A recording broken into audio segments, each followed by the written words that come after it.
nakaupo sa ang isang aklat na may sulat sa loob at sa likod na tinatakan ng 7 tatak. At nakita ko ang isang makapangyarihang anghel na nagpapahayag sa malakas na tinig. Sino ang karapat-dapat magbukas ng aklat at magtanggal ng mga tatak nito? At walang sinuman sa langit o sa ibabaw man ng lupa o sa ilalim man ng lupa ang makapagbukas ng aklat o makatingin man sa loob nito. Ako'y labis na umiyak sapagkat walang natagpo ang sinuman na karapat-dapat magbukas ng aklat o tumingin sa loob nito. At sinabi sa akin ng isa sa matatanda, "Huwag kang umiyak. Tignan mo, ang leon sa lipi ni Huda, ang ugat ni David, ay nagtagumpay upang mabuksan niya ang aklat at ang 7 tatak nito." Pagkatapos ay nakita ko sa gitna ng trono at ng 4 na nilalang na buhay at sa gitna ng matatanda ang isang korderong nakatayo na tulad sa isang pinaslang na may 7 sungay at 7 mata na siyang 7 espiritu ng Diyos na sinugo sa buong daigdig. Siya'y lumapit at kinuha ang aklat sa kanang kamay ng nakaluklok sa trono. Pagkuha niya sa aklat ang 4 na nilalang na buhay at ang 24 na matatanda ay nagpatira pa sa harapan ng kordero, na ang bawat isa ay may alpa at mga mangkok na ginto na puno ng insenso na siyang mga panalangin ng mga banal. At sila ay nag-aawitan ng isang bagong awit na nagsasabi, "Ikaw ay karapat-dapat na kumuha sa aklat at magbukas ng mga tatak nito. Sapagkat ikaw ay pinatay at sa pamagitan ng iyong dugo ay binili mo para sa Diyos ang mga tao mula sa bawat lipi, wika, bayan at bansa. At sila ay iyong ginawang isang kaharian at mga pari para sa aming Diyos. At sila ay maghahari sa ibabaw ng lupa. Nakita ko at narinig ang tinig ng maraming mga anghel sa palibot ng trono at ng mga nilalang na buhay at ng matatanda. At ang bilang nila ay milyon-milyon at libo-libo na nagsasabi ng may malakas na tinig, ang kordero na pinaslang ay karapat-dapat tumanggap ng kapangyarihan, kayamanan, karunungan, kalakasan, karangalan, kaluwalhatian at kapurihan. At ang bawat bagay na nilalang na nasa langit at nasa ibabaw ng lupa at nasa ilalim ng lupa at nasa ibabaw ng dagat at lahat ng mga bagay na nasa mga ito ay narinig kong nagsasabi, sa Kanya na nakaupo sa trono at sa kordero ay ang kapurihan, karangalan, kaluwalhatian at kapangyarihan magpakailanman. At ang 4 na nilalang na buhay ay nagsabi, Amen! At ang matatanda ay nagpatira pa at sumamba. Purihin ang Diyos! Hallelujah! Tayo na po ba ay ngayon ay nasa mood na ng pagsamba sa ating Diyos na buhay, sa ating mga espiritu? Praise the name of the Lord. Hallelujah! Tayo po ay makiawit.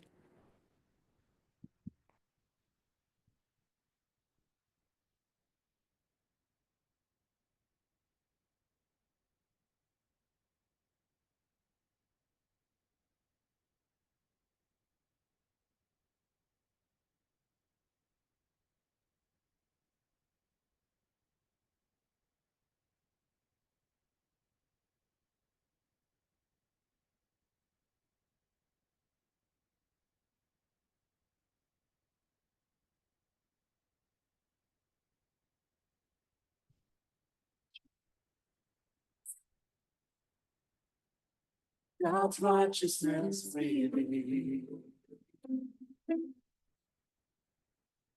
The Son of Man, the Son of God, His kingdom come.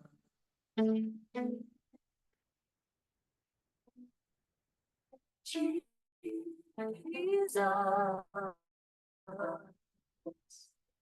redemption sacrifice.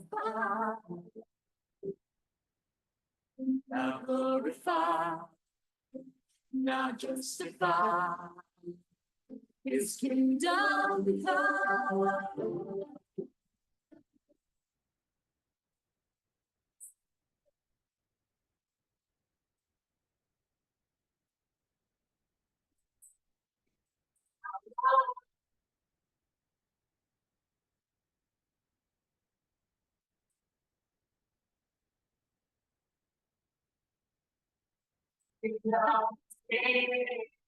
come.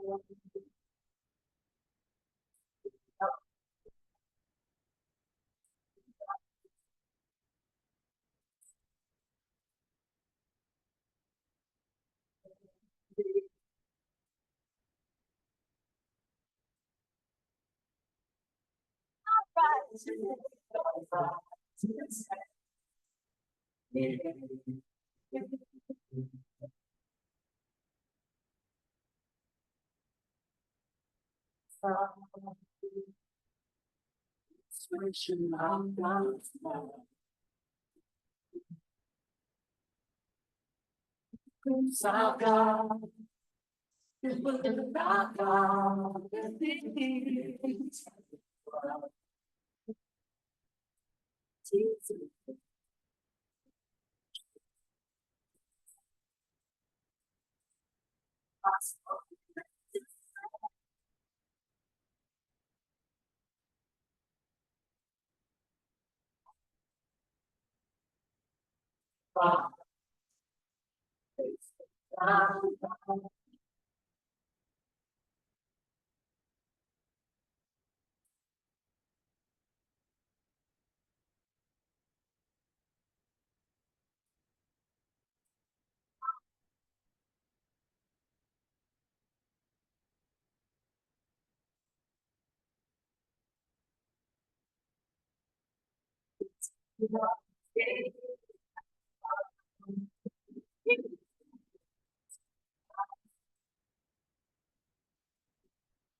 Amen. God's righteousness and His kingdom has been revealed. Tayo manalangin, tayo tumayo.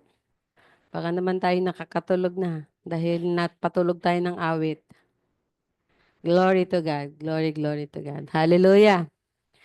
O Diyos na mga pangyarihan sa lahat, Hari ng mga hari, Panginoon ng mga Panginoon, kami po ay dumudulog sa inyo na mayroong pasasalamat, mayroong pagsamba, mayroong pagpuri, O Diyos, at pagtaas sa inyong pangalan. Sa aming buhay, sa buong bansa at sa buong mundo, Panginoon, nawa ang iyong pangalan ay siyang maitaas at makita na ikaw ay totoo.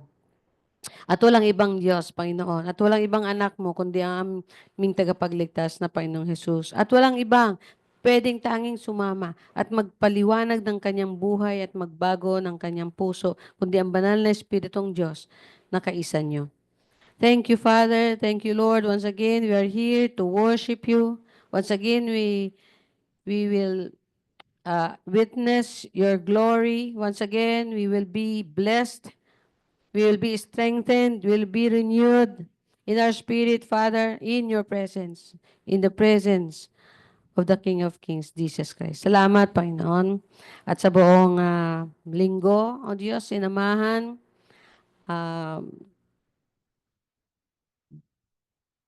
you walked us through, Father, through the week and every day of our lives. Hindi kami iniiwan. Salamat po sa lahat ng pagtagpo nyo sa aming mga pangailangan. Pagtagpo nyo, O Diyos, sa oras ng aming pangangailangan, sa oras ng aming panlulumo, sa oras, O Diyos, ng aming mga duda, sa oras, Panginoon, ng aming mga iniisip at hinihiling, sa oras, Panginoon, ng aming mga dinadalangin. Kami, O Diyos, ay kinakatagpo niyo. You meet us there. Always, Father, sapagkat ikaw ay faithful God. We bless your name. Hallelujah. Hallelujah. Thank you that you are here with us. And as we do the program of worshiping you together for this morning and for this wonderful day, O Lord, thank you for meet us for meeting us today. We give you glory. Nawa, masayahan ka, Ama, sa aming pagsama-samang pagsamba sa inyong pangalan. Hallelujah. Amen and amen. Praise the name of the Lord. Hallelujah. Pwede na po tayo mo po. So, meron po tayong mga sharing. This is our time for us to share. Ang gusto ko, ako muna. Si-share ko lang yung goodness ni Lord doon sa aming training ng missions engagement. At natuwa ako dahil nga isa sila sa mga recipient ng ating OMG, yung One Mission Giving. Kaya natuwa tayo. Isa sa mga natulungan nilang missionary ng ating sekta o ng ating denomination o organisasyon ay yung dalawang pastor na galing sa atin. Pero meron tayo isang pastor na offload lagi, 2 beses na offload. Kaya sabi ko, dapat kasi makipag-partnership siya sa mga ganitong organisasyon. Pag na-offload ka kasi, mahirap, sayang. Biro mo, may ticket ka, lahat, meron ka na, may preparation. Hindi yun mababalik sa'yo. Pag na-offload ka, wala lang. Sorry na lang for everything. Kaya, papasalamat tayo sa mga may partnership na ganito. Ang tawag sa kanila ay Shelter Now Filipinas. No? I-share ko sa inyo para isasama natin to sa prayers every day. Pero ang commitment doon ay sa mga tribes, meron tayong pipiliin na ipagpipray.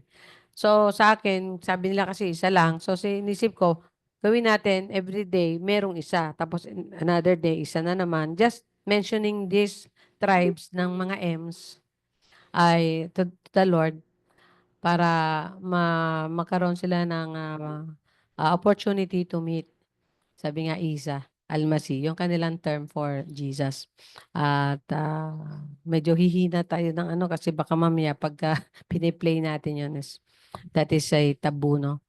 Anyway, yung commitment natin sa mga kapatiran natin na lahi, maaring lahi ni Ismael, maaring lahi ng Nebaioth at saka ni Kedar, no? Yan ang mga lahi na na pinanggalingan nila. Actually, lahat din naman sila ay lahi ni Abraham. At siyempre, lahi din ni Adan. Di isa lang naman pinanggalingan natin lahat, di ba? Kaya tayo ay nananalangin din para sa kanila. At sa prophecy naman, talagang pagdating ng kingdom ng Lord on earth, yung single kingdom na, no? Kasi ngayon, 2 kingdom tayo. So, yung single kingdom on earth, pag-reign ni Jesus physically sa Jerusalem, ay makiki-worship.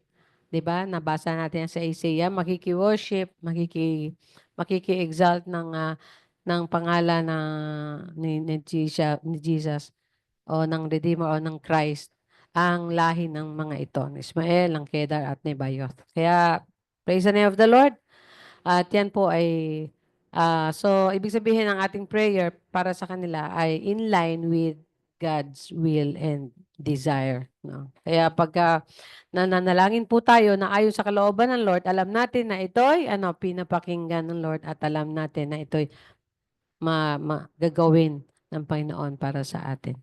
Kaya ganyan po, para magkaroon tayo ng mga answered prayers, kailangan in line po sa word ng Lord, sa will ng Lord. At alam natin yun ay, meron tayong confidence that our prayer will be uh, heard and answered. Amen. Kaya natuwa din ako dahil naka-training. At sabi nga nila, pwede naman silang itap, no? Para magkaroon ng training ng mission. Training sa mission. At pag-pray natin to, idadali natin to sa ating area dito sa alliance ng church. Paano mag-share sa mga M's? Paano mag-witness sa mga M's? Alam mo yung mga M's? Yes. Alam niyo na yon. At sila yung mga kapatid din natin. Kaya mahirap kasi din no? So, yun talaga sila ang talagang tapos lahat ng tribes ng Philippines ay mga 13 pa daw na tribes na hindi pa talaga nakarinig ng gospel. No? Kaya sabi ko, kung tatap ako ni Lord bilang missionary, dito lang ako sa Philippines, ayoko ayoko dun sa ibang bansa. Pero, you can never tell. Ang desire ko nung ako'y magsisimula mag-serve kay Lord, maging missionary. Pero, tinawag niya ako as a minister to pastor. Kaya, depende lang sa atin yan kung anong calling ng Lord para sa atin. Saan kanya. Pero hinahangaan ko yung mga tumutugon sa nagmi-mission nito. Karamihan, yung si Pastora uh, Joan, nalala ko yung the first time na sinend siya. Inano natin siya, pinag-pray no, doon sa amin sa Bethel, sa ating ano. Tapos nag, matawag dito. Pinag-pray namin siya sa sobrang ano ko, pero hindi ako masyado willing magbigay. Nagbigay ako sa kanya ng $1 ata. $1 o $5, hindi ko na matandaan. So, ngayon, after 10 to 12 years ata yun, ngayon nakita ko siya. Pagbalik niya galing sa Afghanistan, that is a pinaka-terrible na na mission field. Buti nakabalik siya. Dalagang babae ito na dalaga na noong batang-bata pa siya, parang 20 plus lang. Ngayon, 30 plus na, no? So, dumating siya at kasama na niya, organized na sila. Tapos, naka-connect siya sa Shelter Now International. Ngayon, nagkaroon ng Shelter Now Filipinas. And that is mission, talaga, yung mission partners para sa pag-entry ng mga lugar na ito na napakahirap pasukin. No? Pero wala imposible. Nung nag-start ako sa Panginoon, yung discipler namin, tinawag siya ni Lord sa China. Nakulong siya doon for 1 week ata. May ka-partner din siya na magbibigay lang sila ng tracts about Jesus. Nung time na yun, napakahirap pumasok sa China. Pero ngayon, ang dami ng churches sa China. Madami na rin churches sa Japan at saka mga lugar na talaga hindi mga Christian countries. God is doing this, kaya pag-pray natin to, sapagkat ito talaga yung hihila o magpapatupad o sasabihin natin mag-open doon sa talagang tinatawag natin na last days o last era o last generation. Kaya nga sabi ko, maaring papasok na tayo sa rest, no? Kung pumasok ang Israel sa rest or sa promised land, papasok na din tayo sa kingdom. Yun ang seventh day. Sa akin, that will be the seventh day, the rest day, or the rest millennium, or the rest era or generation. So, glory to God, kaya nakikiisa tayo. Binabalita ko to sa inyo kasi itong church natin, it is not, hindi tayo, yung ganito lang na molecule or cellular, Tayo ay connected sa isang malaking body. Kaya, mapapansin natin na talaga nakikibahagi tayo sa sa Great Commission all over the nation, all over the world. Yan. Kaya, amen. Praise the Lord. So, it's now time for you to share na rin naman.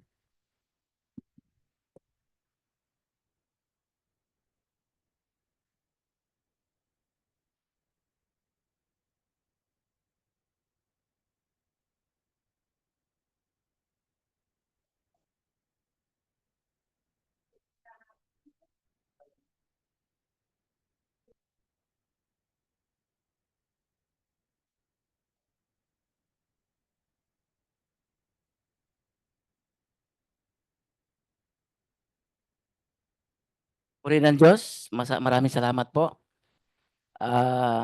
Ano ko lang sa Kawika, Memory Verse Kawika 23 verse 17. Huwag daw mainggit sa mga kasalanan, bagkus sumunod daw kay Yahweh. Naisip ko rin yun na napakahirap din kung tustusin. Kasi alam mo naman sa libutan nito, puro kasalanan. Puro andito lahat. Kaya nagpasalamat ako na doon ako namulat sa lahat ng bagay dahil ganito pa pala. Namumuntik ako makulong din dahil sa ito na nga dahil dati ako sa UP hanggang na ano na nun. Kaya hindi ko na talastasin yung lahat na yun. Basta yun lang ang importante na nakilala ko ang Diyos. Pangalawa, kahapon, nasakay ko yung mga followers ni Nograles. Inaano talaga ako nila kung kanino daw ako. Di, hindi ko naman sinabi. Sabi ko, ang importante po dyan, mag-pray tayo kung naniniwala kayo. Kaysa atin sarili, hindi natin kaya yon. Ang Diyos lang nakakalam kung sino talagang iluluklok niya. Kaya nagsabi nga siya kung sino, kanino daw tayo. Sabi ko, doon na lang malalaman po pag dumating ng panahon. Basta importante, ang bawat isa sa inyo, tayong nakasakay dyan sa tricycle 5, mag-pray kayo, wag kayo bibitaw sa panalangin, sabi nila. Sabi ng babae, opo, sige sundin namin siya, sabi mo. Kaya napasalamat din ako na utususin, wala naman tayo magagawa doon talagang sa atin sarili lang, kundi sa Diyos tayo magtiwala dahil ang lahat ng bagay, siya may likha. Sabi nga sa kawikaan ng 23, mahirap at mayaman para silang doon dahil si Yahweh ang nagtatag ng lahat. Kaya sa Diyos tayo magpasalamat palagi. Kaya na po, thank you.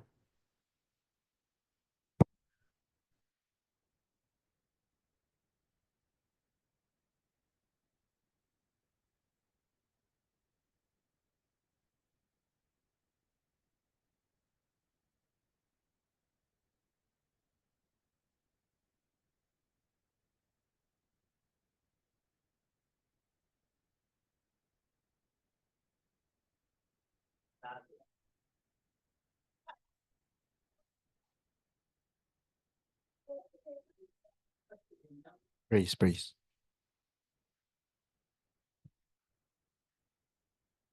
Sa mapagpalang araw po. Salamat lang po ako sa grad mag magmo-moving up na po ako this April 14 or 15. So, thank you kay Lord kasi ano, di niya ako pinabayaan sa journey ko na mula grade 7 hanggang sa magtapos ng pag-aaral is andyan siya lagi. Ah, kahit na kahit na medyo palakol yung grade ko ngayong last grading.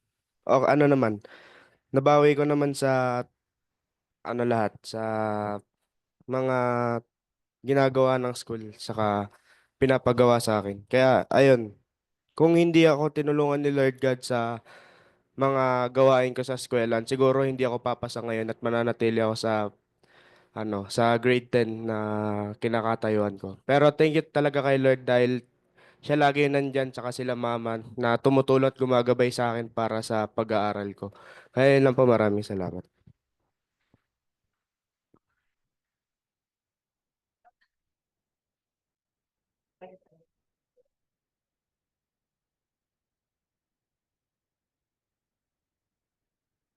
So, magpapasalamat po ako kasi malapit na po nung graduation ko. Next week na po yun.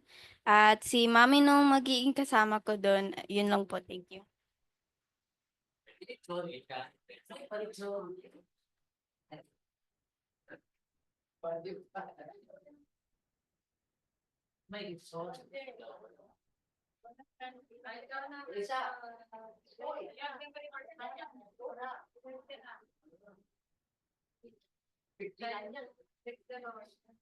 Genesis, ano yun?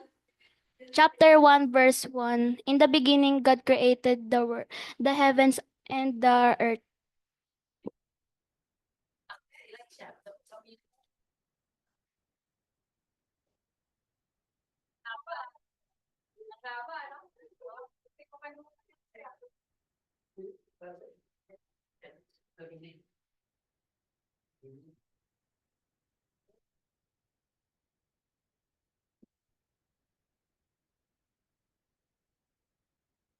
Genesis is 9:13. Mm, mm, I have said, I have said, mm,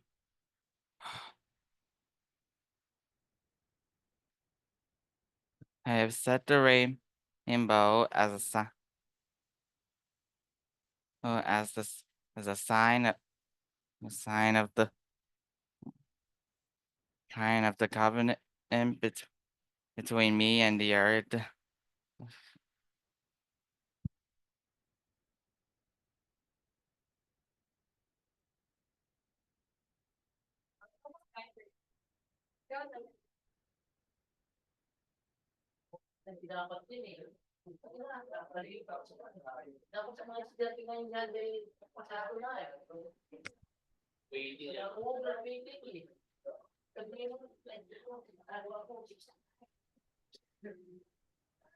John 14, verse 15.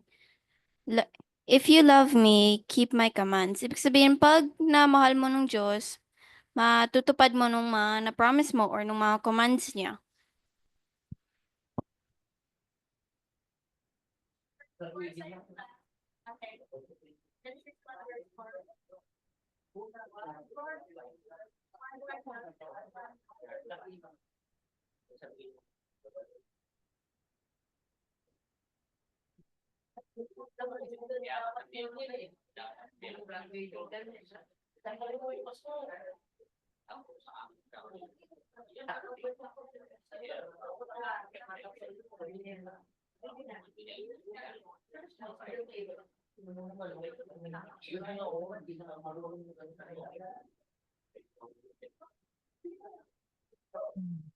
Ako rin po.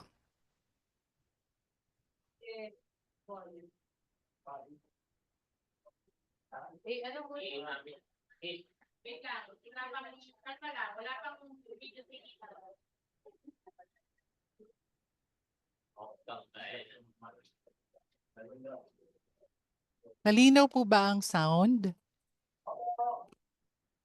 Okay, Ano po? Okay, hindi ko naririnig masyado kasi malayo kayo sa mic. Pero na ulinigan ko, kaya thank you. Magandang umaga sa inyong lahat at gusto ko lang i-congratulate, batiin ang ating mga mag-aaral. Ngayon, mag-graduate na sila Shani, si ano, sino to? Anak ni EJ. Ganun ako malilimutin. I forget names. Pero the face, never. So, naalala ko lang yung, isi-share ko yung ah, ang miracle ng Lord dahil elementary mula grade 1 hanggang elementary high school, I hated school. So talagang na-share ko na before, talagang ang laki ng ano ko kasi ng phobia. Nagkaroon ako ng phobia sa school dahil binubuli ka, dahil LGBT ka, binabatukan ka, sinasaktan ka ng mga lalaking malalaki. So, wala talaga ako amor sa pag-aaral. Wala akong ginawa nung high school kundi cutting classes. Wala, lagi lang ako nasa Cubao. Kala sila sa bahay, pumapasok ako. Pero hindi ako pumapasok dahil ganun ko kahit ang school. Ganun ko kahit ang mga experience ko. And college, pinagkatiwala ko sa Lord na, o sige, ito ang gusto ni Daddy kasi gusto niya bumalik ako sa college. Pero hindi ko na ine-expect na babalik pa ako. Pero for him, ginawa ko yon. Sinundo niya ako doon sa Visayas. Silang dalawa ni Ate Beth, nagmi-mission ako doon. At bumalik ako sa school at sinabi ko sa Lord, i-entrust ko sa iyo lahat. This time, I will trust you with all my heart. Kung ano mangyari sa akin sa school, kasi andun na naman yung takot ko. Nanginginig ako pag malapit na yung sasakyan. Basta sabihin mo lang yung word na school, nanginginig ako. Meron ako extreme na, na fear at saka anxiety. Hindi mo ma-explain kapag nagkaroon ka ng phobia. Pero sabi ko, hindi. This time, itetest ko ang Lord na, Lord, you help me go through this phase of my life. At yun, higit pa sa hiniling ko, ibinigay niya, hindi lang ako naging maganda ang grades, kundi naging dean's lister ako from first year hanggang fourth year, hanggang makagraduate ako ng college. Scholar ako ng buong Tricol, na hindi yun nangyari sa lahat dahil sa buong libu-libong estudyante ng college o university na yon. Mapipili kayo, mga 5 lang kayo, 7 or 10. Pero isa ako doon. So, I praise God. Kung ang Panginoon ay mag-work hindi lang sa inyong personal na buhay, sa inyong mga kabataan, mag-work din siya sa inyong mga pagjojowa o pag kayo ay handa na, kayo ay nasa edad na ng pag-aasawa, or mga personal na bagay sa inyong pamilya, sa inyong personal na problema. Ako, ang pinaka-greatest problem ko growing up mula pa ng maliit hanggang malaki, nang teenager ako, ang pinaka-malaking wish ko lang talaga is mamatay. Gusto ko lang mamatay, nakunin niya na ako. Kasi hindi niyo maring hindi niyo maunawan kasi wala kayo sa kalagayan ko bilang LGBT. Pero yun ang mga greatest desires ng mga katulad ko, I believe. Kaya malaki ang suicide rate sa mga katulad namin.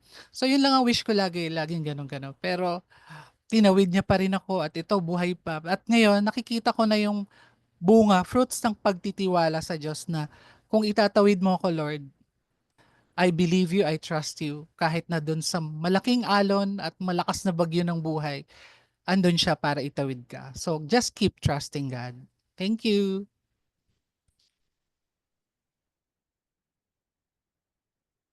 Praise the Lord. Hallelujah.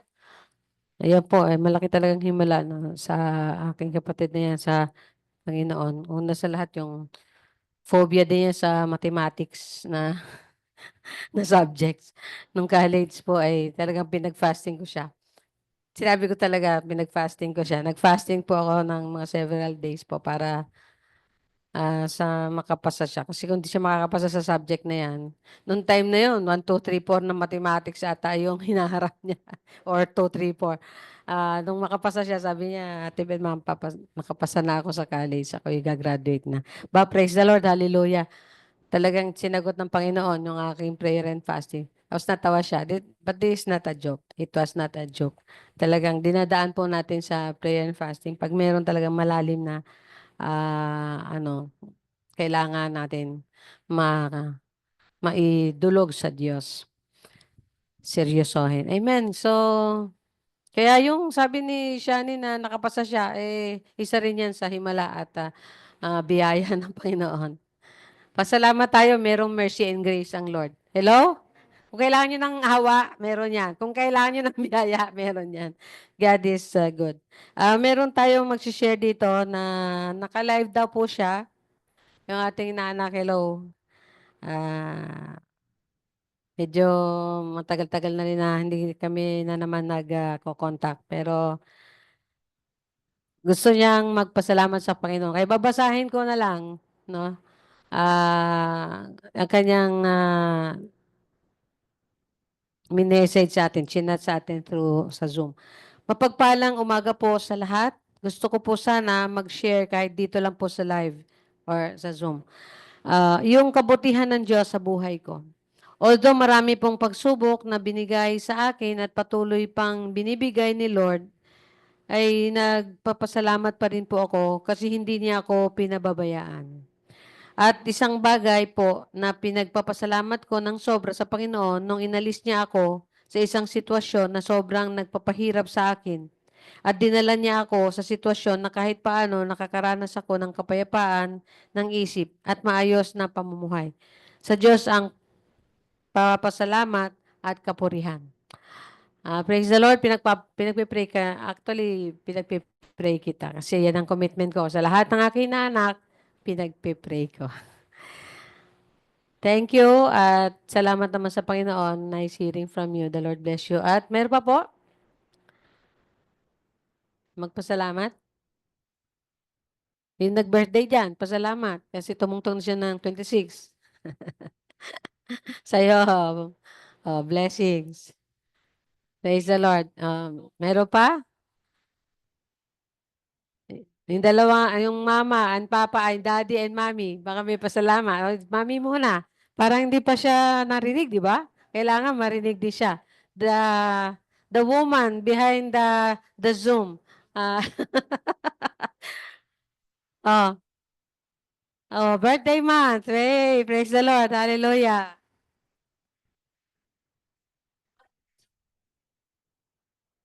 Birthday month pa lang, wala pang birthday.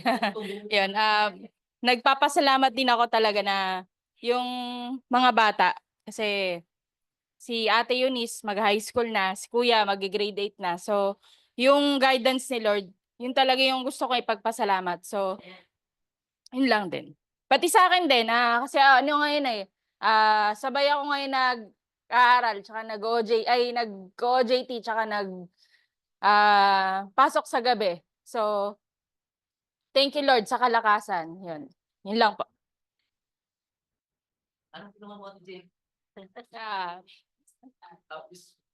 Ayan, Wonder Woman. Pero dahil sa grace ni Lord. Amen? Actually, nakatapos ako ng college. Matagal na rin ako sa DNR.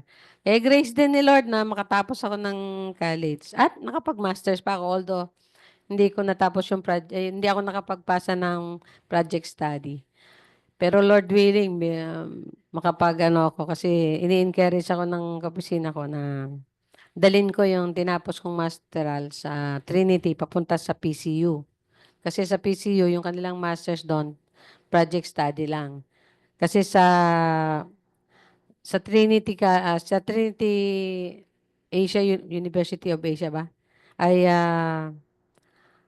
thesis. So medyo burdensome sa akin. Kaya sabi niya, pwede mong ipa-qualify yan. Tapos magpas lang akong project study. So meron na akong certificate na masteral. So praise the Lord. May mga paraan ng Diyos di ba? Minsan di natin nalalaman.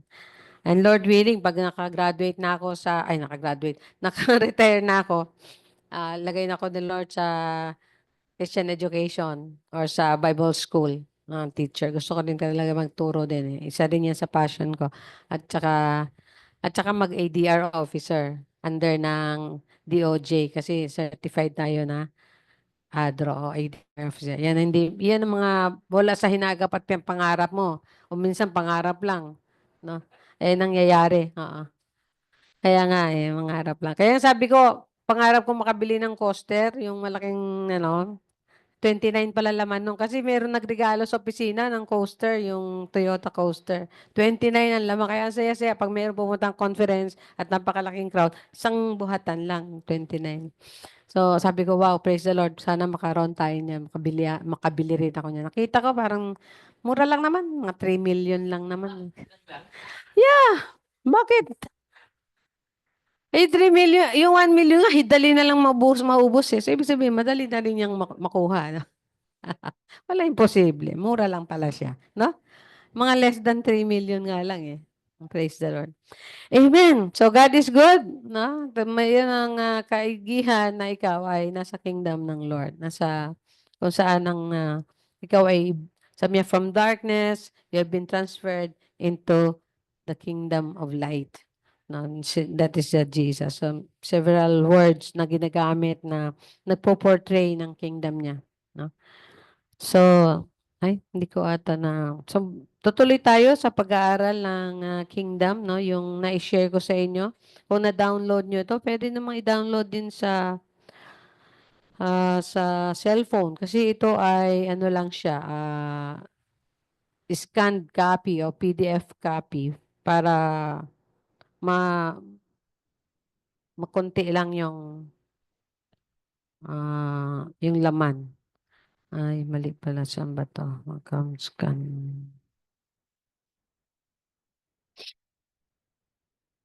Ayan, medyo, ayan, nandun sa Bible Aid.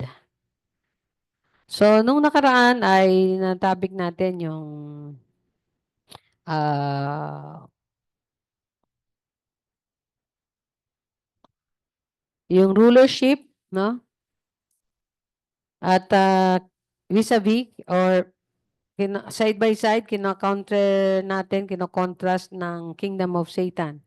So, Kingdom of God, side by side with the Kingdom of Satan. So, nakita natin yung difference in rulership. Siyempre, ruler sa Kingdom of God, si God. Pag sa Kingdom of Satan, natural, si Satan ang king diyan. So, nakita din natin yung character, no? Maganda yung character niya. It's all about righteousness, peace, joy, in the Holy Spirit. And there is this divine power, truth, holiness, light, eternal life. Tapos sa kingdom ni Satan, nandyan yung ah, mga mga worldliness, no? Centered in the things of the world. Tapos merong yung corrupted life that is disease, sickness, slavery, deception, sin and evil, darkness, eternal death, and destruction. So, sa ano pala yon? Sa manifestation. So, tapos yung manifestation, hanggang doon sa natopic natin yung fruit of the Spirit. So, mahalaga din yung gifts of the Spirit kasi dito tayo mas nag-overflow ng joy. Wherein, if we, no, use it or utilize it to the glory of God. Huwag natin gamitin para sa sariling glory or benefits, kundi para sa glory ng Lord, para sa building up of the body, para sa purpose of God, no, yung giftings. So, yung giftings na to ay nabibigay to sa merong Holy Spirit, sa mga nagtalaga ng kanilang buhay kay Jesus, no? Nang tumanggap kay Jesus o nagkaroon ng faith kay Jesus. Um, so yung makikita mo to, merong kang giftings. Hindi lang yung basta talent, kundi pwede itong gamitin sa glory ni Lord or for God's glory. At syempre, huli, yung sa manifestation is the fruit of the Spirit. Okay, so ang sumunod na mga topic niyan about the kingdom is the entrance. Entrance. And after the entrance ay characteristic of members. And ayan. At saka duties. So, medyo mahaba yung outline na ito. It is taken from the book of yung Bible ko na Full Life Bible. Yun po yung Biblia ng mga Pentecostal. Kaya, yun po tayo kasi tayo ay by classification. Hindi lang tayo evangelical, tayo po ay Pentecostal. We emphasize the work of the Spirit, no, in the body or in every Christian. Importante po yun.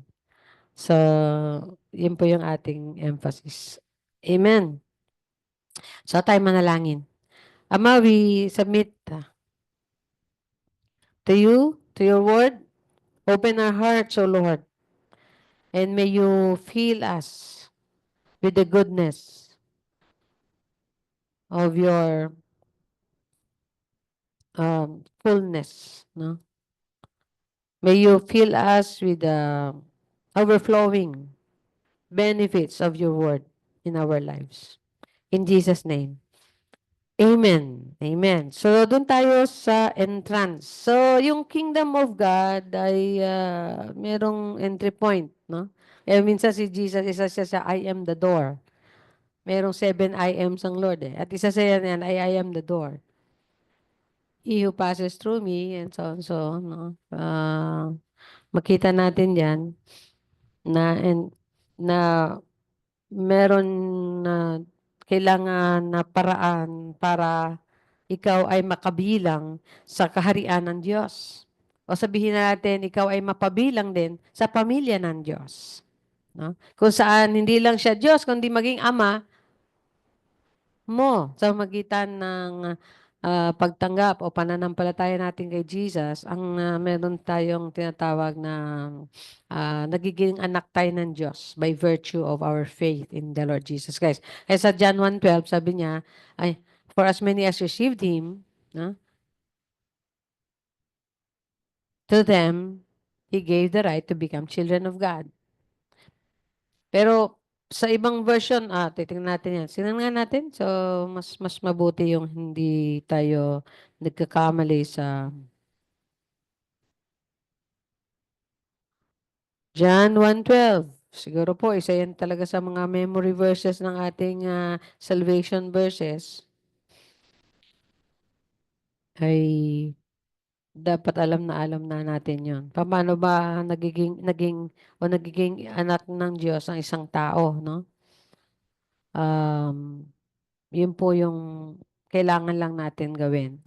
Sabi niya, subalit ang lahat ng tumanggap sa Kanya na sumasampalataya. Meron tong word na sumasampalataya. So, yung pagtanggap, yung, synonymous with pagsampalataya, synonymous with commitment, synonymous of giving your heart and your life to Jesus, synonymous of surrendering your life to Jesus. Yung tinatawag na pagtanggap o pag-receive kay Jesus. Hindi lang ito yung basta sa ceremonial act na, Lord, I receive you. No? Pero although this is a commitment, it is a decision, a life commitment na, Lord, I surrender my life. I receive you as my Lord and Savior. No? Kahit hindi mo na actual na sabihin sa Kanya yon, pero alam mo sa heart mo na nung marinig mo ang good news, marinig mo ang mga teachings tungkol kay Jesus o tungkol sa pananampalataya kay Jesus, ay nagkaroon ka. Pero minsan nagkakaroon ka ng doubt. Pagka nagkaroon ka ng doubt, talaga ba na-commit ko yung life ko? Do it again. And hold on to it. Sabi ng isang pastor, nadinig ko si Pastor Chad, yung pastor ng ICS, sabi niya, ako, naging Christian ako, hindi ko rin ma-determine kung kailan yung exact moment. Kasi process sa akin, kasi pinanganak siya na pastor, si pastor din na nakakatawa ang pangalan, si Abraham. Siya, ano ang pangalan niya? Basta si pastor, ang tatay niya, si Pastor Abraham. Ang tawagin namin, Pastor Abe. Tapos lumaki siya sa church. So, hindi niya tapos yung kanyang childhood ay, sabi niya, tumanggap siya kay Jesus at nagpa-baptize siya, no, by immersion. So, pero hindi pa nagkaroon to ng realization hanggang sa medyo lumaki siya. Kaya sabi niya, naging Kristiyano siya by process. Hindi lang basta one-time decision. Ganoon naman talaga. Di ba minsan? Minsan tumanggap ka na pero hindi mo alam anong nangyari sa akin. Pero talaga, andun na, meron tanim. Pag nakikinig ka ng salita ng Diyos, ang mahalaga makapakinig ka. Kasi nga, faith cometh by hearing. Hearing the word of God. No? Romans, anong verse yun? Alam niyo ba yun? 10:17, tama ba? Faith cometh by hearing, hearing and hearing the word of God. So yung process din yung pagtubo ng faith. Minsan yung seed pa lang yan eh. No? Paano ka papasok sa kaharian ng Diyos? No? That is the entry point, yung faith. I believe this faith is, although tinanim yan ni Lord, nandun pa rin yung pag-respond natin, pagtanggap natin, pag-flow natin sa faith na yan. So, as it grow, no? Tumubo. Pero yung iba nire-resist yan, hindi talaga ako naniwala dyan. No? Kaya nga yung kingdom of God is compared to a sower. No? Na nagtanim daw siya. Ang pagtanim niya ng buto, may tumubo may pumunta sa daanan. So, walang tubo yun. Kahit anong gawin mo doon, kasi antigas nun eh.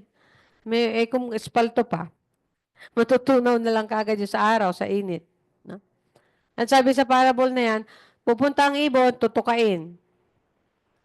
Sabi niya, ang explanation ni Jesus, pumunta yung ahente ni Satanas at kinuha, ninakaw yung buto o yung salita ng Diyos. Ang seed is the word of God. So, merong sower, merong tagatanim. Siguro mga evangelist. Mga evangelist, mga nagwi-witness, nag-share. ng gospel, ng good news. Ah, yung iba tumubo sa um, batuhan. Yan, praise the Lord. So dahil meron konting lupa, tumubo, nagkaugat.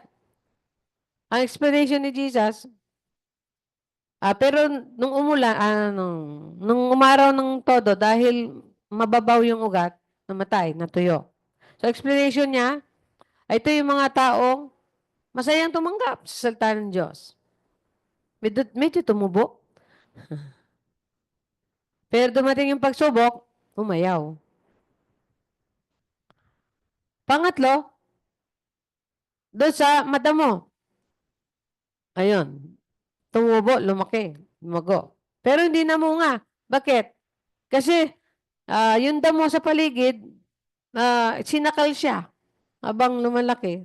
Hindi namunga naman. So, hindi namunga. So, kahit na sabihin na Kristiyano, hindi naman nakikita. So, yung explanation ni Jesus, a lot of parables. It is a lot of comparison to the kingdom. Habang yung sa earth na to, yung sa gospel, kingdom of God, about the gospel. So, ibig sabihin daw, excited daw ito, nakarinig ng salita ng Diyos, tumanggap. At tumutubo na sana, lumalakad na siya sa paglilingkod sa Diyos. Kaso, yung yung ng mundo ba? Yung pressure ng mundo, no? Yung tukso ng mundo. Bumalot sa kanya. So, sinantabi lang niya yun. Okay, tapos na yun. Wala na yun. Hindi na munga. And here comes the soil, the good soil. Sino yun? Isang tao na tumanggap, excited tumanggap sa salita ng Diyos. At pagkatapos, kinukultivate niya to hanggang sa lumago. Nung lumago na to, namunga. Hundreds. 30s, 60s, hundreds. So ito yung good heart. It is about a person who received the word willingly, who received the word of God openly, who received the word of God faithfully. Ibig sabihin, full of faith. Ewan ko, sa inyo, no? Ako kasi nung ma-open yung heart ko sa word ng Lord. Grabe yung naging desire ko to really study the word. Nung time na yun, nasabihan nga ako na halos kainin ko yung salita ng Diyos. Wala akong ginawa kundi magbasa, magsulat. Ewan ko ba? Basta binabasa ko, sinusulat ko. Binabasa ko, sinusulat ko. Ewan ko kung nandun pa sa bahay namin. Wala na, nasira na yung bahay namin. O nadala ko doon sa bahay ko sa Cavite, baka nandun pa. Yung wala akong ginawa kundi sinumulat. Tapos wala akong ginawa kundi magtambay. Kasi that was the time na broke yung family. Hindi na ako nagpatuloy mag-college. Na-stop ako ng third year. That was the time na na-disciple ako. Na-disciple kami. Magkakapatid. Ako, si Bugi, si Alex. No? Kasi si ate naman ay may family na yan eh. Kaya yung kami. Tapos si Elia naman may family rin. So kami tatlo ang napunta sa church ng matindi. Nagka-camping kami ng todo. No? Ay, sorry. Sorry, nalilimutan ko. Okay na? Oo na. Thank you. Salamat. Uy, naka-couple, ako, color pa sila.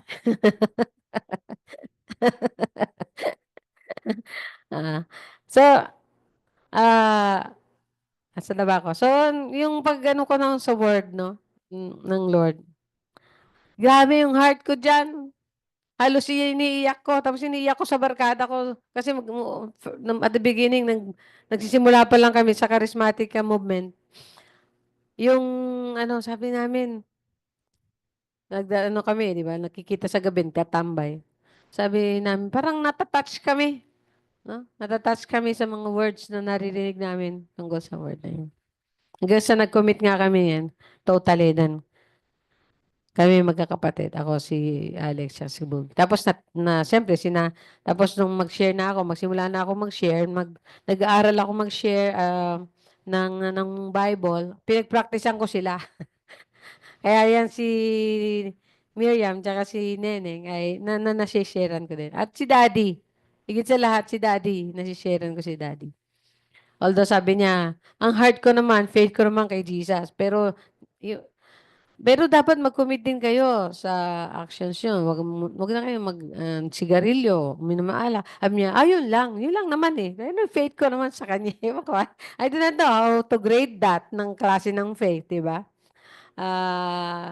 The Lord knows ang heart natin. Pero di ba yung mga kanta na pambata, andun yung mga significant lang eh. Basic faith. Give your heart to Jesus, di ba? Give your heart to Jesus. Yung mga kantang yan, ng pambata, basic faith. Yan, basic teaching and doctrines, makita natin. So sana sa entry point ng kingdom, yun lang, faith in Jesus. May tao nagsasabi, hindi ko naman siya nalilimutan eh. Okay. Okay. So ano bang sabihin? Ano ba ibig sabihin nun? Tapos sabi niya, naniniwala naman ako. No? Oo. Pero sabi nga, pag titignan mo yung pamumuhay, parang pamumuhay ng walang Diyos. Di ba? Parang pamumuhay na hindi naniniwala sa Diyos. Parang ganon.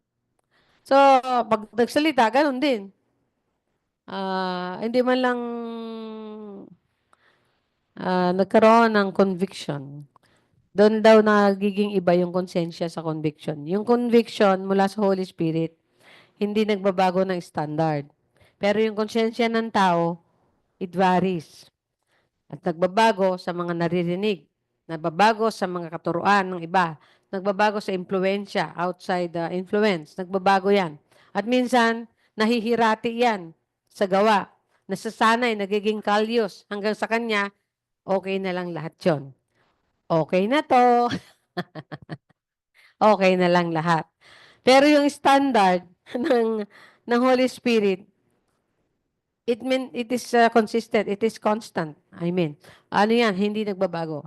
Hindi nagbabago sa kultura, hindi nagiging moderna sa modernization, hindi siya standard siya. Kaya pag sinabi, ito standard ng Lord. Kasi, kunyari, about morality, no? Standard about honesty. Standard yan. Standard ng goodness. Standard ng righteousness ng Lord. Hindi siya nag-color gray or minsan nag-color blue. No? Kasi titignan mo, no? Kasi sabi niya, yung ibang tao teaching, depende naman yun sa kultura eh. Yung okay sa kanila, hindi okay sa atin. Okay. Pero yung moral standards, ang tinasawag na good and right, what is right and wrong, iisa yung, kunyari, against humanity. Meron bang lalaban doon sa standard na yon na anything that is against humanity is sinful? No? Yung mga kumakain ng tao sa kanila, okay lang yan, di ba? Kung sila kaya kainin, di ba? Totoo. Madaming mga missionary, di ba? Kung nakapanood kayo ng mission work, ng unang-unang missionary na nag-mission siya doon sa mga cannibal, glider pa yung ginagamit niya. Naghuhulog siya ng food. Naghuhulog siya ng kahon-kahon na food.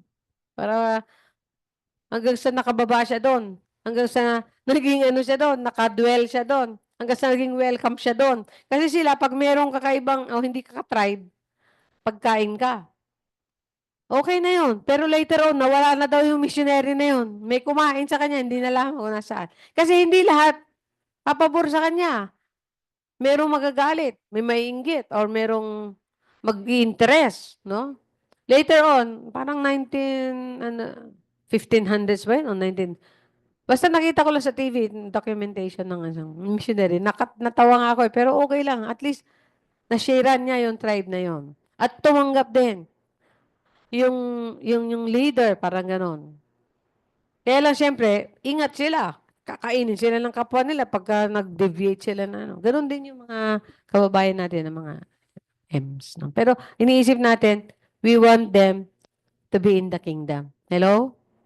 We want them to be in the kingdom. And yung entrance ng kingdom is important, no?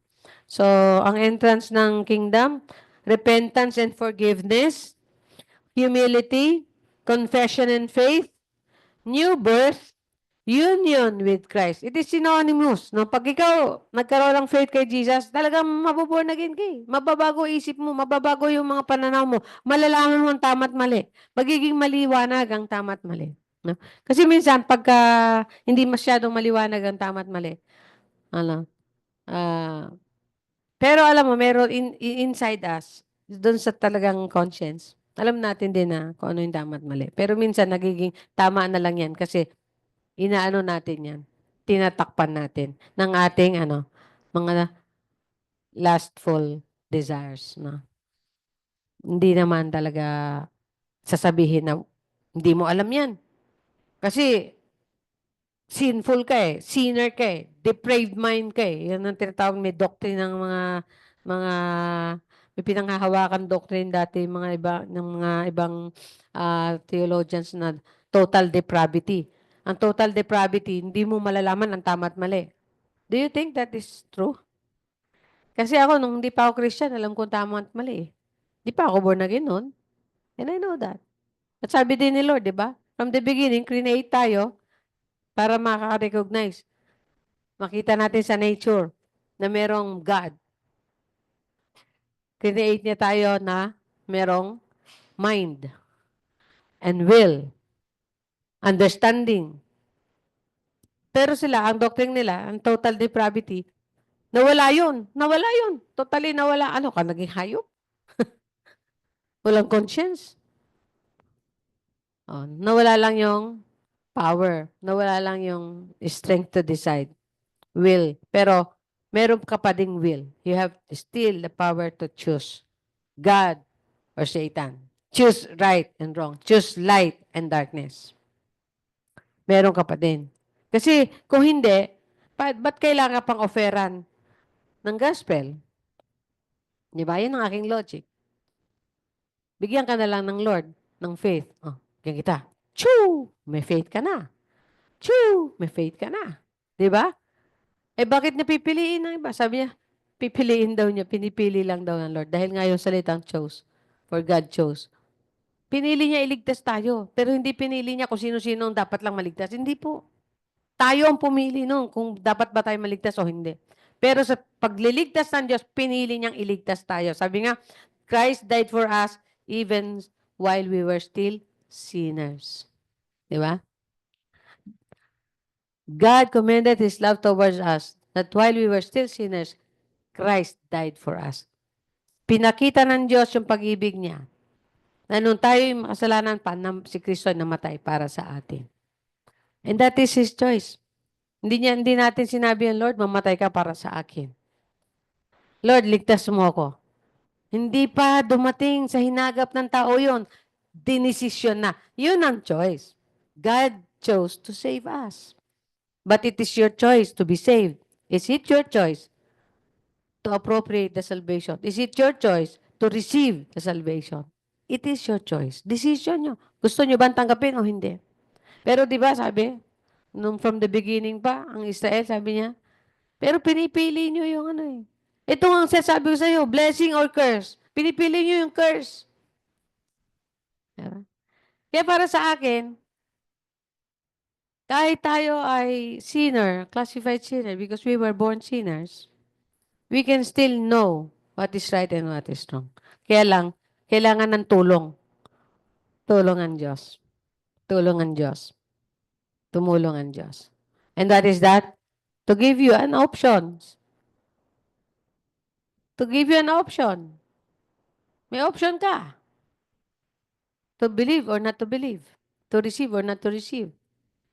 To commit or not to commit. Nung nagsisimula kami sa natouch ako doon sa salitang term na kailan ka nag-commit kay Jesus? Yun yung mga punchline na mga tumatak sa isip ko.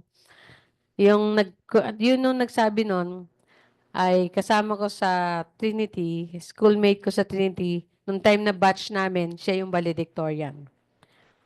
Andun, pareho kami ng church sa St. John.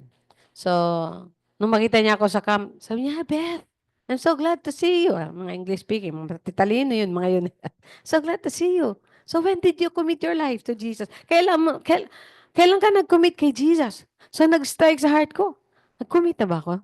Jesus. No? Yun ang mga nag-i-strike sa mga mind ko. Nung ako'y nakokonvict ako ng Holy Spirit na I was living in sin, I was a sinner, so and so. Nung makita ko yun sa Bible, it is actually a Bible that the Baptist uses. Ano? Doon sa huli, meron nakalagay, how to be a Christian. Nag-strike yun sa heart ko. Ibig sabihin, hindi ako Christian kasi merong paraan para maging Kristiyano. Dahil hindi ka, you are not born to be a Christian. You are born to be a man or human, but you are not born to be what you have to believe. Hindi yung pag sinabing, Kristiyano ka na, bininyagan na kita, Kristiyano ka na. Pagkat ganun daw, para daw kumuha ka ng karne. Kuha ka ng karne, tapos binyagan mo, manok ka na ha, pwede na kitang kainin, manok ka na eh. Eh di gayon. So, is that true? No? You cannot do that by just simple baptism. Kailangan nandoon ka. Nag-decide ka. You understand it well. And you did it well. So, yan ang mga entrance. So, yung entrance, ano pa ang entrance? Sa kingdom of Satan, wala po tayong entrance dyan. Kasi naturally, you are born. Kapag hindi ka pang nag-decide to follow Jesus, you are born there. Eh dito, sinasabi, filled with the spirit of the world, counterfeit miracles, presence of evil spirit, secrecy, works of the flesh. Actually, itong mga bagay na ito yung pag ginawa mo to, o pag ganito ka, ay mas lalo kang mapapalubog. Pero by status, by position, ikaw basically, hindi ka pa anak ng Diyos.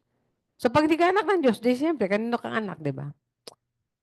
So, pero walang entry point doon. Ang entry point doon, naturally, kasi we are born sinners. Kasi nga, sabi nga sa Romans 3:23, for all have sinned and fall short of the glory of God.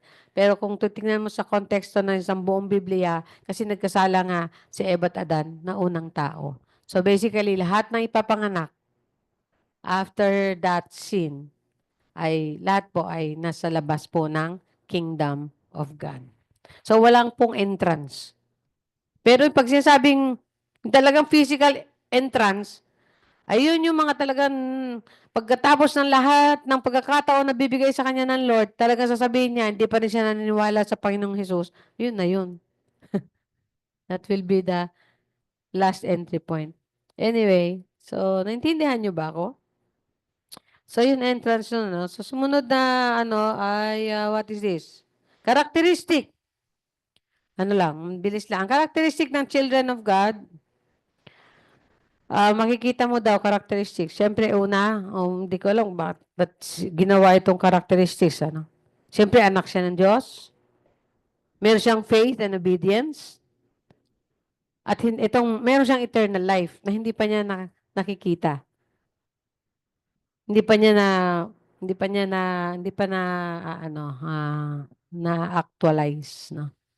Parang, ano pa lang siya, kalagayan. Ganon. Na ikaw, anak ka ng Diyos, may buhay na hulangan ka. Pero hindi ibig sabihin, hindi ka mamatay physically. Pero yung spiritually, yung tinatawag na spiritual, ay yun magkaroon ka ng eternal life doon. Walking in the light, namumuhay ka sa tama at katuwiran o kaliwanagan. Devoted to the truth, gusto mo yung katotohanan. Kung ituring ka, strangers ka ng world, in the world, you are a stranger in the world, you are alien. No? Kasi, iba yung ugali mo. Di ba? Kung ugali ng mga tao, pagka nasaktan, manakit din, di ba? Pero ikaw, dahil anak ka ng Diyos, pag sinaktan ka, sabi nga, batuin mong tinapay pag binato ka ng bato. Sabi ni Jesus, pag sinampal ka sa kanan, bigay mo yung kaliwa. Ay, mo ko lang magagawa ng mga lalaki yon. Kahit nga yung babae eh. Sabi niya. Oo. Tignan lang niya, di ba? Ah. Pero yun ang kingdom living yun eh. Yun sa characteristics. Although di natin ma-perfect, pero alam natin ang dapat gawin. At try natin. We must try our best efforts. We must give our best efforts to be, like Jesus. So, yan. We live by the Spirit. We are humble and childlike, living righteously. More or less, dapat meron na nakikitang ganito. Meekness and submission, freedom in Christ, honesty, may mga characteristics. Love, forgiveness, godly influence, sexual purity and marital faithfulness, generosity, holy or holiness, upright in speech, eto, hindi pa masyadong na re-realize yung inherit the kingdom. Manahin daw yung kingdom. Makikita natin yan. Pag nandun tayo lahat, magkikita-kita tayo doon, ha? Sa paghahari ni Kristo. So in kabila naman, syempre, nandyan yung pagka pinaghaharian ka ni Satan, nandyan yung, syempre, children of Satan ka. Oo, ayan yan. John 8:44. Sabi niya, you are a liar because of your father who is the father of lies. Kasi siya yung tatay nyo. Kaya kayo mga sinungaling kayo. Sinabi niya doon sa mga Pariseo. Merong unbelief and rebellion, no?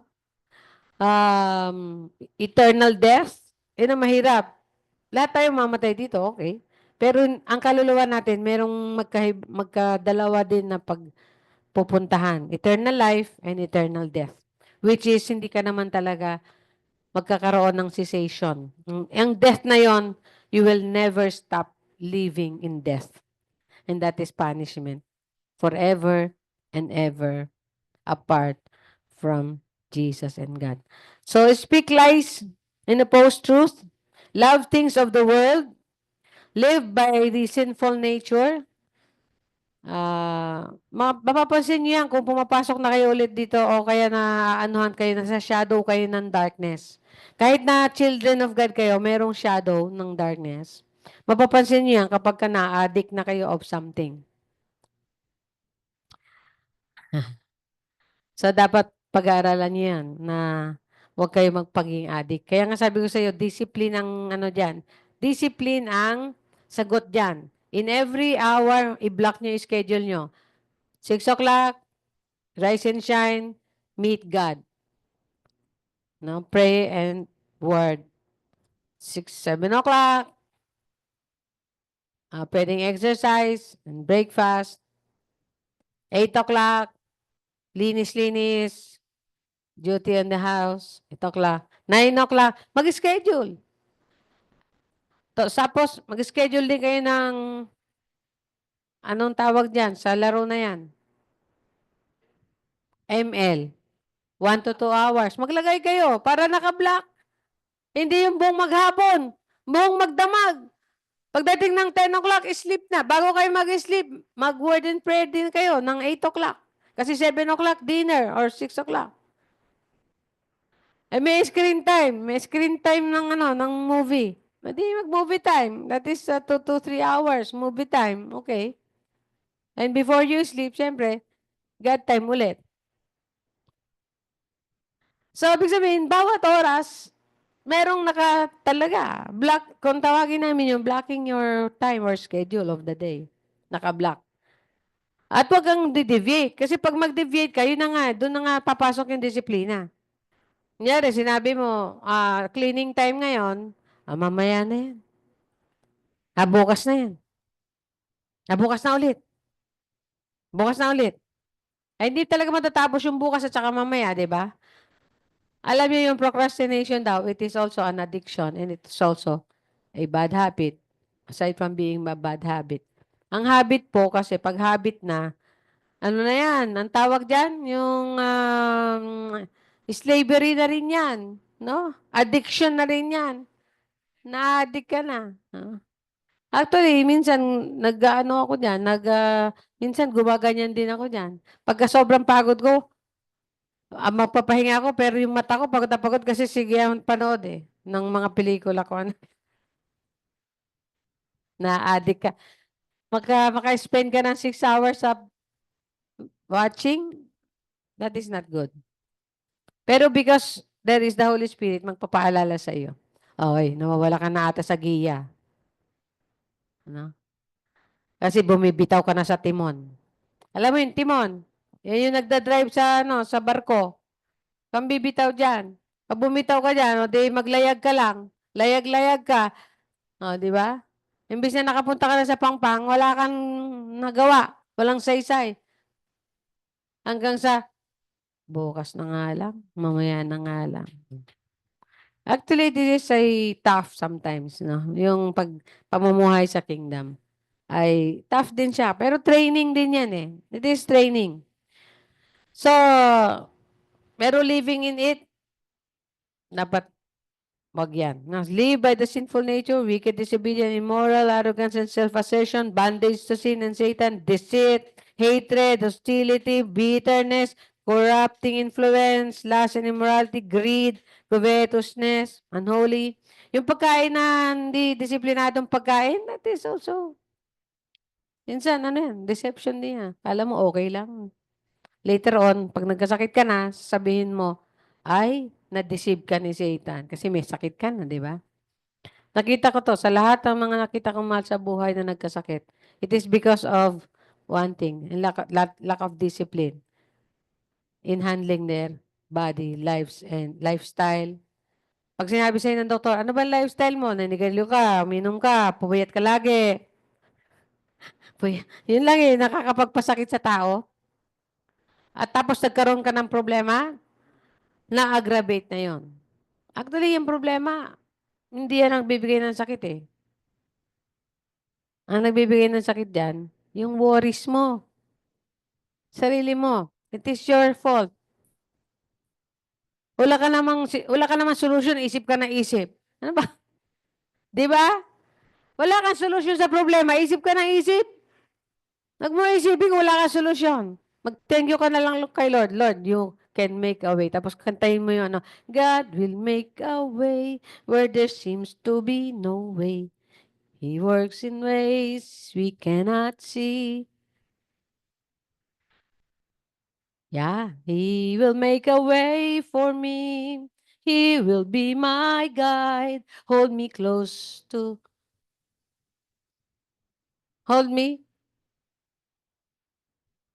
your side. Hold me close to your side. Closely. Hold me closely to your side. Is that the right lyrics? With love and strength, and in each new day, He will make a way. He will make a way. Alam niyo po, sa buhay ko, I'm 63 now. Madami po akong bagay na aaminin sa inyo paano ko, hindi ko alam paano nalusutan. Pero God made a way. Ayan. Yung mga nasa evil, nasa kingdom, Satan promote evil and corrupt God's kingdom and righteousness. Ako po, kahit na gumagawa ko, nakakagawa akong kasalanan, matindi. Pero never akong magsasabi na gumawa siya ng ganun. Sa nakasalanan na nagawa ko. Hindi ko po yun ipopromote. Because that is something shameful. No? That is something shameful.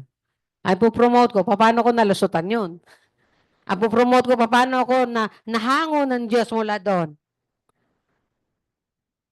Nandito tayo sa mundo, nasa shadow pa tayo ng darkness. Oh, that's it. Do not be hard on yourself.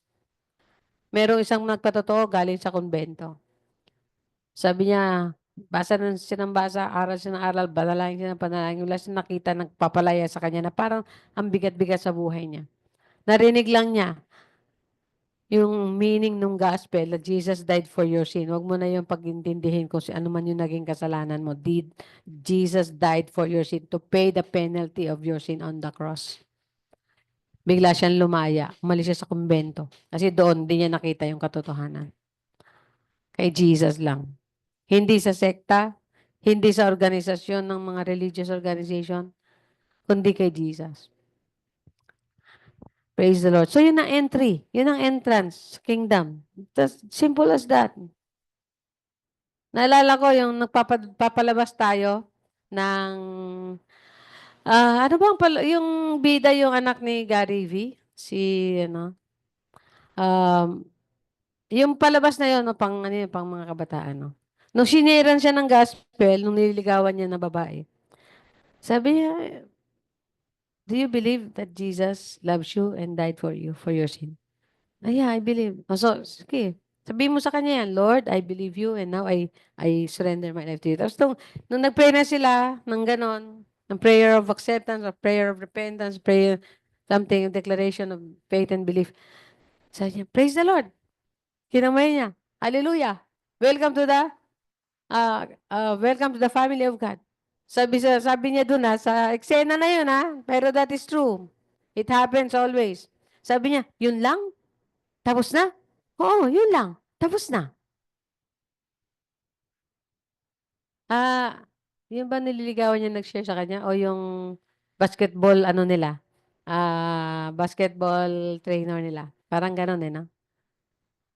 So, yung anak ni Gary. Yung ngayon lang niya naisip. Sinabi ko na kanina, di ba? Yung anak ni Gary yon. Actually, yung anak ni Gary na yon, after that, ng pelikula na yon, nung medyo lumalaki na siya, na tumatanda na siya, di ba? Alam natin, dumaan din siya sa medyo matinding, trial. Naghiwalay siya ng first wife niya. Ewan ko kung ano naging parang something na dumating sa buhay niya. Na-try, na-test siya. Pero, ano naman, tinulungan siya ng family. Kasi alam niyo naman, si Gary V ay Christian family. Mahirap talaga. Kasi dito sa mundo, nandiyan pa yung darkness and light. Every day, we are faced by a choice. To follow or not to follow. To give in to God or to give in to Satan. Pero maganda, pagka ikaw ay born again, talagang dalawa lagi yung choices mo. Pero pag hindi ka born again, isa lang. Siyempre. Yun ang kaibahan. Oo, yun ang kaibahan.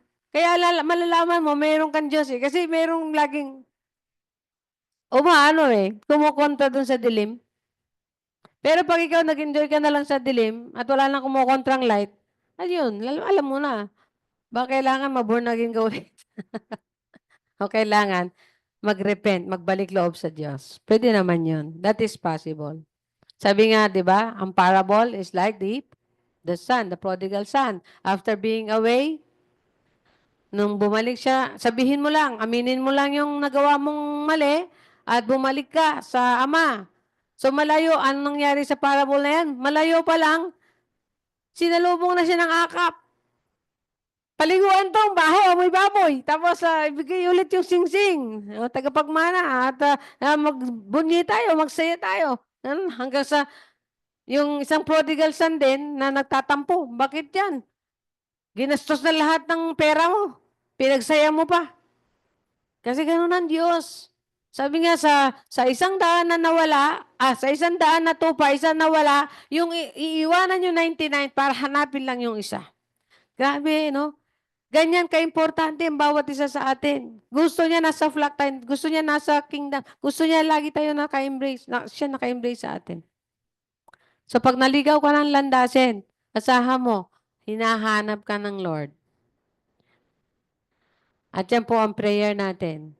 Sa mga lahat na nakasama natin dito, mahigit na 200 na tao na nakasama natin sa Lord of Glory at nasishare natin ang gospel at hinaakay natin sa kaharian ng Diyos, ay hinahanap sila ng Panginoon. Praise the name of the Lord. So, okay. So, next po ay yung duties. Tayo manalangin. Father, napakadali po yung entrance sa kingdom. Pero yung maintenance or consistency of being always walking and living in the kingdom ay medyo po tough and may mga struggle and meron pong difficulty. Yun po masasabi namin na hindi ganoon kakadali. Pero salamat, there is always a way for us. There's always your grace, amazing grace. There's always your ano, constant and consistent and unconditional love to always accept us whenever we call. Nandun lagi, Panginoon. Complete naman ang provision nyo para ma-maintain namin yung kingdom living. Na minsan, Panginoon, we sleep towards darkness. Pero salamat, Ama. Magandang parable of the kingdom is the parable of the prodigal son. Na kahit na gumawa siya na napakasama, gumawa siya nagpakalayo-layo siya, nagpakasaya-saya siya sa sarili niya. And after that, natagpuan niya yung sarili niya na wala nang natira sa kanya, kundi bumalik sa Ama. And thank you. Pinakita nyo na kayo bilang Ama namin, O Diyos, ay ganon ka-willing to receive every repentant sinner. Thank you. Thank you, Jesus. Hallelujah. Purihin, sambahin ang pangalan mo, Diyos. Salamat pinagpala niyo kami sa magitan ng iyong salita. Sa pangalan ng Jesus. Amen and amen. Praise the name of the Lord. Hallelujah. Ihanda natin ang sarili para sa communion. At yung po mga naka-zoom na sa atin, ay handa nyo ang inyong pakikiisa sa communion sa umaga na ito.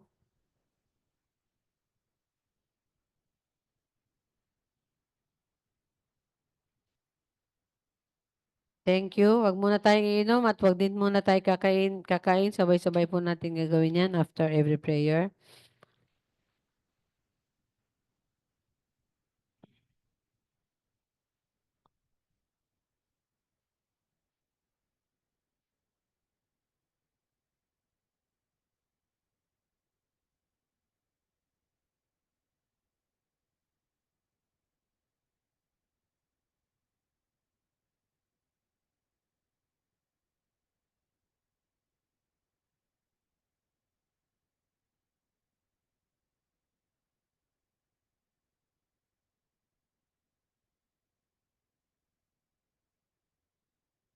Hawak lang po.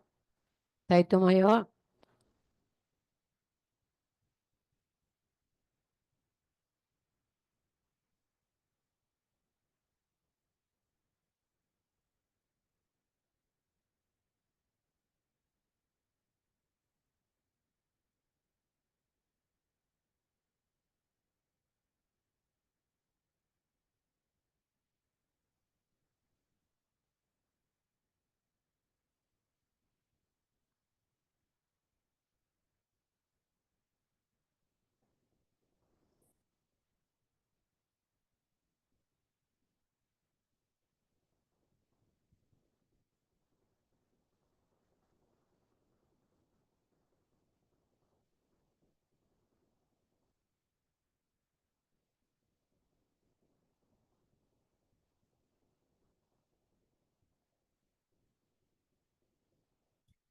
Sabi po ni Jesus sa John 10:7. So Jesus again said to them, Truly, truly, I say to you, I am the door of the sheep.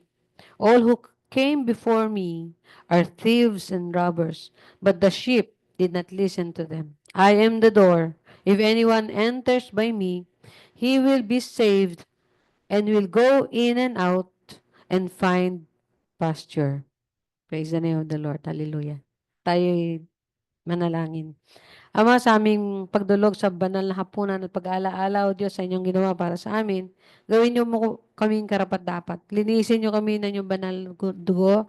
Patawarin niyo kami sa aming pagkakalimot. May pagkakataon talaga na hindi pa namin talaga perfect ang aming paglalakad sa kingdom at pagiging anak ninyo. Pero thank you for the grace that never ends and continuously flowing, and for the power of the blood of Jesus that continuously cleanses us. Thank you. Ikaw nagsabi, Ama, siya na nagtapat ng kanyang kasalanan, ay siya'y patatawarin at lilinisin sa kanyang lahat na kalikuan. Purihin ka, inaangkin namin paglilinis sa aming puso. Pagtutuwid niyo sa aming bawat isa, O Diyos. Kaya po pagdulog namin sa inyo at pagkain at pag-inom, O Lord, at pag-alaala sa banal na hapunan at sa ginawa niyo sa amin sa krus ng Kalbaryo. Kami ang may patuloy niyong binabago. Patuloy niyong nililinis. Patuloy niyo, Panginoon, tinutuwid. Thank you, Father. Hallelujah. Hallelujah.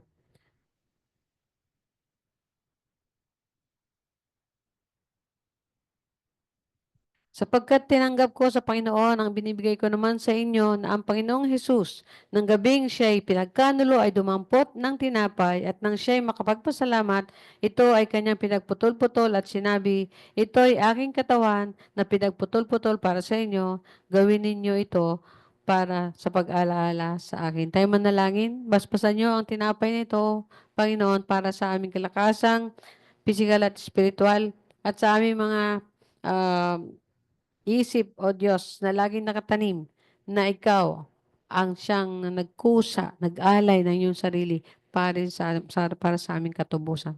Purihin ka sa pinagpira-pirasong tinapay ito, nagsasabi na kami lahat, O Diyos, ay bahagi ng inyong katawan. Hallelujah. Thank you for blessing this bread. In Jesus' name, amen. Ating kainin.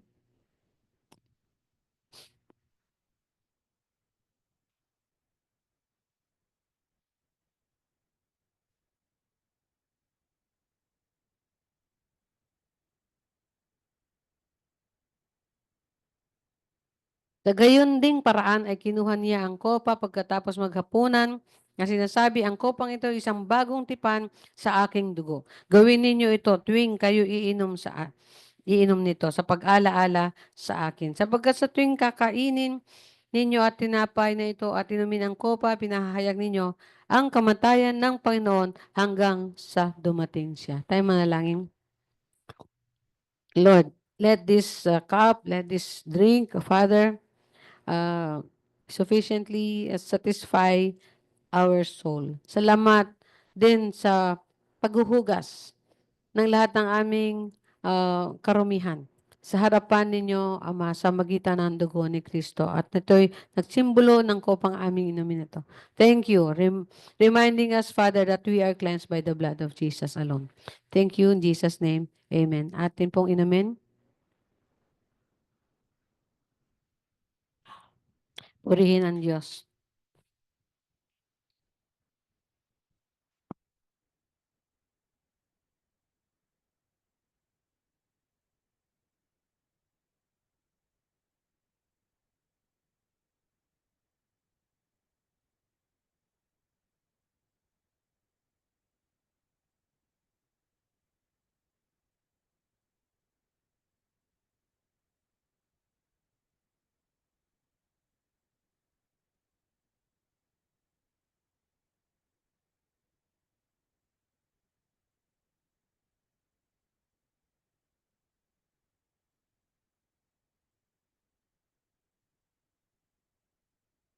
Puri ng Diyos. Salamat, Pastora. Salita na amin natanggap. Hallelujah. Tama ang sinabi ng Diyos. Binigyan na sa atin ang lahat na ito. Tayo lang mamili. Simple lang eh. Masama ang mabuti. Thank you, Lord. Maraming salamat sa ating paghandog. Handa natin sarili sa ating pagbibigay sa Diyos. Tayo manalangin. Purihin ka, Ama. Maraming salamat sa oras na ito. Ginabayan niyo kami sa salita mo, sa aming pagtitipon dito. Pagpalain mo ang bawat isa, lalo na sa Zoom, mga kapatiran namin. Pagpalain mo sila, Panginoon, dahil ikaw ang Diyos, ang amin tagapagligtas. Ikaw ang nagbigay sa amin ng lahat-lahat na ito. Wala kang masabi kundi ikaw ang amin maitaas. Salamat sa mga pagbibigay, Panginoon. Pagpalain mo ang bawat kamay, Panginoon. May trabaho man wala. Panginoon, ikaw lang nakakalam. Ikaw lang ang kasulisit sa aming mga puso't isipan, Panginoon. Kaya halad namin ito namin sa inyo, Panginoon. Salamat, tanggapin mo ang aming handog. Pasalamat sa pangalan ni Jesus. Lahat magsabi ng Amen. Hallelujah.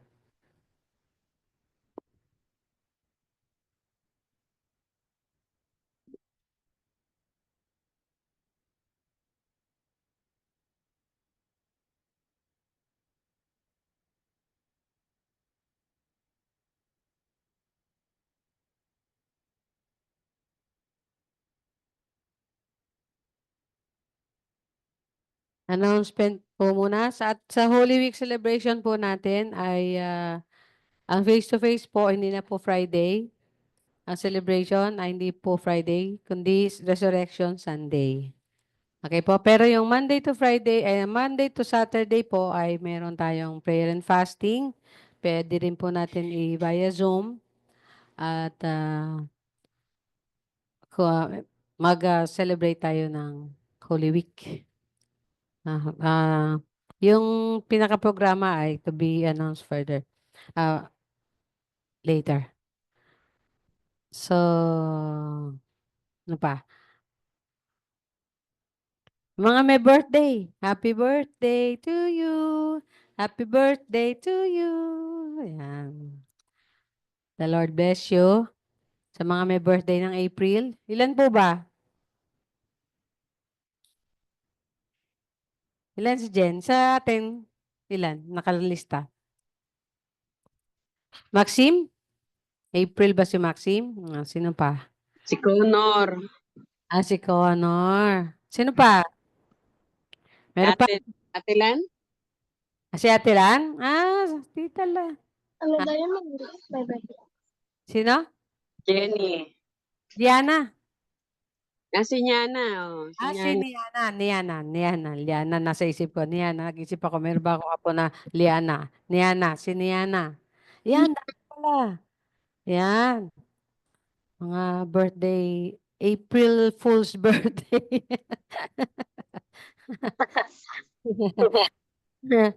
Okay. So, tayo tumayo. Panalangin natin mga may birthday at manalangin na rin tayo para sa ating mga panalangin pang sarili, ating pastoral prayer. Thank you, Jesus. Hallelujah.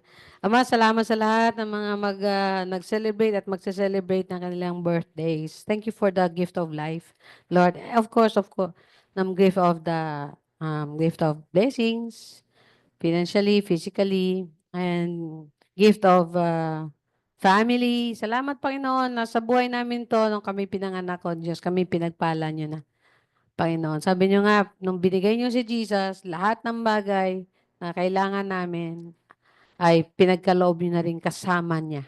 Kaya, thank you na napakabuti mo sa amin lahat. Bagamat hindi kami makapag-perfectly walk according to your spirit and to your light and according to your calling. Minsan naman meron kami mga shortcomings. At minsan madalas nga iyon. Pero salamat na rin ka. At sa bawat birthday na meron ngayon, Ama, yung kanilang prayers para sa kanila, we leave them up to you, Lord. Hallelujah. Kung ano po yung needs nila, kung ano po yung mga wishes and prayers nila, ibigay niyo, Panginoon. Dahil birthday nila sa kanila ngayon, ang blessings niyo. Thank you. Glory to your name. Hallelujah, hallelujah. Bless this birthday celebrants. Lahat po, Panginoon. At ngayon, pinapanalangin namin, Panginoon, ng aming bansa. Panalangin namin ang aming nalalapit na election. Panalangin namin mga magiging leaders.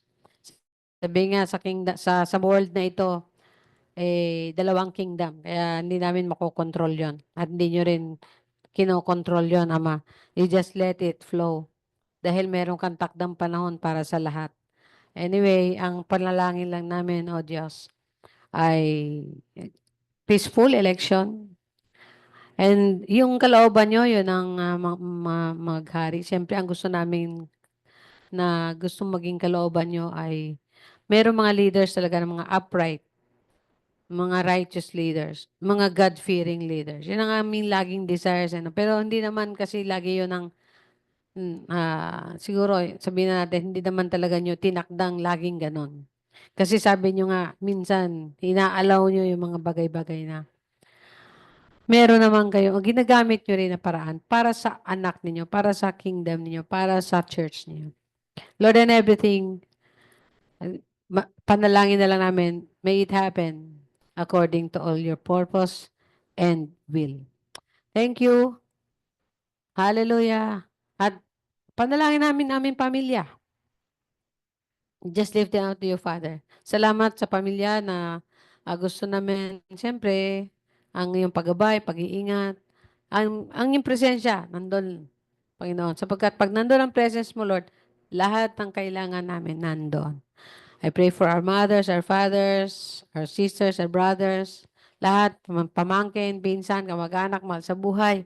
Nandito sa Pilipinas, labas sa Pilipinas, Panginoon, tinataas namin sa inyo. Lord, hawakan nyo kami, ingatan nyo kami, patuloy nyo kami, O Diyos, gabayan. See us through always, Father. Lahat ng aming mga pangailangan, lahat ng aming mga hinaharap, Panginoon, samahan nyo, O Diyos, tulungan nyo nawa, Panginoon. Thank you, thank you, thank you. At sa lahat ng mga nakakalimot, Panginoon, sa inyo, paalalahanan mo sila. Thank you, Lord, na hindi mo naman sila i-give. Never ka mag-give up. Kahit isa single person, Lord, never mo i-give up ang kanyang soul.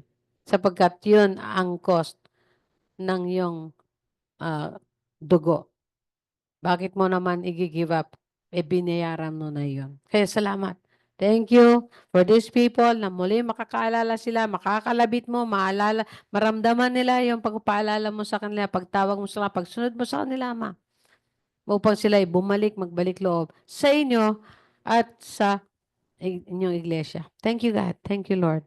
At lahat ng bagay, Father, we leave everything to you. We cannot pray for everything. Pero salamat, meron kaming sovereign God, an almighty God, an all-knowing God. Lahat ng ito, Panginoon, ay tinataas namin sa inyo. We leave everything at the foot of the throne of grace of Jesus. Thank you, thank you, thank you, Lord. Hallelujah, hallelujah. Salamat po, Ama. Salamat sa magandang umaga na ito. Purihin ka at salamat sa bawat isa na dinala mo dito, Diyos. Nawa bawat isa din magkaroon din ng consideration na next, mas lalo na sa aming pag-celebrate ng Holy Week, ay makarating ang bawat isa. Thank you. We bless you in Jesus' name. Amen and amen. Hallelujah. Taas natin ang kamay. Hallelujah. Lord, as we lift our hands to you, Father in heaven, the God who loved us and gave His Son to redeem us, and to Jesus Christ, our peace, Jesus Christ, our Redeemer, our Lord and Savior, and to the Holy Spirit, our Comforter, our closest friend, our power to live the life that is pleasing to you, Father in heaven. Thank you for being with us today and blessing us all the more. Hallelujah. In Jesus' name we pray. Amen. Amen. Amen. At magandang tanghali. Thank you. Paki-post na po ang recording at documentation po para sa lahat.